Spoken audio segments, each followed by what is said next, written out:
ఏమండి? ఏమిటండి?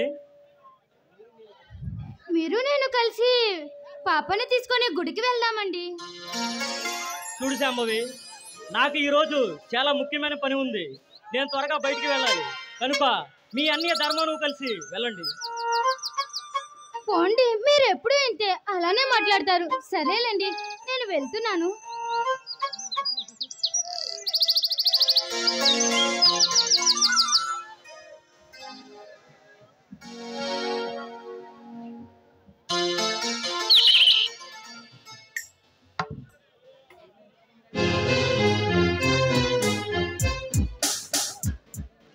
నమస్తే రుద్రమరాజు గారు.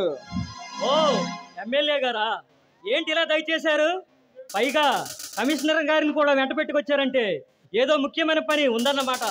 ఏమీ లేదండి, మీరు ఈ రోజు కలెక్టర్ గారిని కలవడానికి వెళ్తున్నారంట. అవును, ఎందుకలా అడిగారు? అవునండి రుద్రమరాజు గారు, చాలా ముఖ్యమైన పని మీద వచ్చాం. ఏమిటో చెప్పండి, నేను ఈ రోజు చాలా త్వరగా బయటికి వెళ్ళాలి. చూడండి రుద్రమరాజు గారు, మీరు ఈ రోజు ఈ పేద ప్రజలకి ఈ భూములను పంచిస్తే మీలాంటి డబ్బుల జమీందారులను అలాంటి ధనవంతులను ఈ పేద ప్రజలు లెక్క చేయరు. కనుక మా మాట విని ఈ భూమిని పంచడానికి వీల్లేదని చెప్పడానికి వచ్చాను.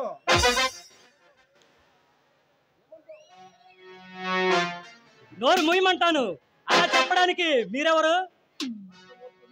1,00,000 ఓట్ల మెజారిటీతో గెలిచి ఈ అసెంబ్లీ సైతం కలగడవాడిచ్చిన ఎమ్మెల్యే పశుపతిని రాను. నా మాట వినకుండా ఈ పేదలకు భూమి పంచితే తర్వాత సంగతి నీకే తెలుస్తుంది. ఏ పశుపతి, ఆ భూమి మీ తాత ముత్తాతలది కాదు, గవర్నమెంట్ వారి ఫారం బుక్ భూమి కాదు. తరతరాలుగా ఆ గద్వాల సంస్థాన భూమి. దాన్ని పంచొద్దని చెప్పడానికి మీ రాజకీయ నాయకులకు లేదు, వీల్లేదని చెప్పడానికి మీ చట్టానికి లేదు.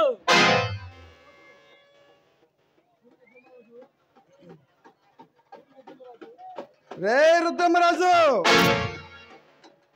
నువ్వు వెళ్ళమడిగానే వెళ్ళడానికి నేను పాలుపగ పిల్లవాడిని కాదురా. ఈ గద్వాల ప్రశస్తిని వెనుకబడిన ఈ నియోజకవర్గ ఎమ్మెల్యేనే.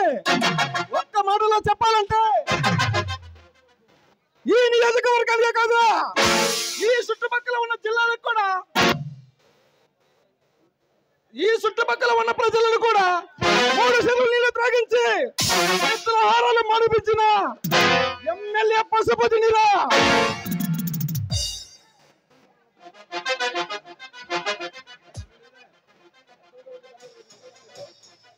అర్థం కాదా రుద్రమరాజు? పంటకి గిట్టుబాటు ధర లేకుండా చేసిన అప్పుల బాధలతో రైతులు ఆత్మహత్యలు చేసుకునేలా చేసింది ఏమే. ఈ గద్వాల ప్రజల ప్రాణాలతో ఆడుకోవాలని చూస్తే ఈ రుద్రమరాజు రుద్రసింహలా మారి మీ గుండెలు చీల్చి మీ రక్త మాంసాలను కాకులకు గద్దలకు వేస్తాను. మర్యాదగా ఎందుకు వచ్చారో చెప్పండి.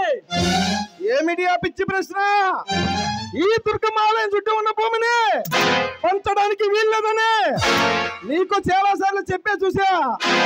నేను చెప్పానుగా, అది మీ తరం కాదని. రే రుద్రమరాజు, నేను అడుగుపెట్టిన చోట నాకు దక్కవలసిందాన్ని నేను దక్కించుకునే తీరుతా. కాదని కొర్రి కయ్యానికి కాలు దిగితే ప్రాణాలు పోగొట్టుకోకు. ఏంట్రా మీరు చెప్పేది నేను వినేది? మర్యాదగా 1000 ఎకరాలు మర్యాదగా ఇక్కడి నుండి వెళ్ళకపోతే నేనేమిటో రుచి చూపించాల్సి వస్తుంది. ఏ కమిషనర్, ఒక్క మాట చెప్తాను విను. ఆ 1000 ఎకరాల భూమి మా గద్వాల సంస్థానానిది. దానిని నా ఇష్టం వచ్చినట్లు పంచుకుంటాను. మీరు వెళ్ళవచ్చు. రే రుద్రమరాజు, ఈ 10 ఎకరాల భూమిని నీకు దక్కిస్తే నేను ఎమ్మెల్యే పదవి వదిలేస్తాను రా. ఇక నుంచి చూసుకో, ఇక నీ సంగతి చూస్తా, మళ్ళీ వస్తా.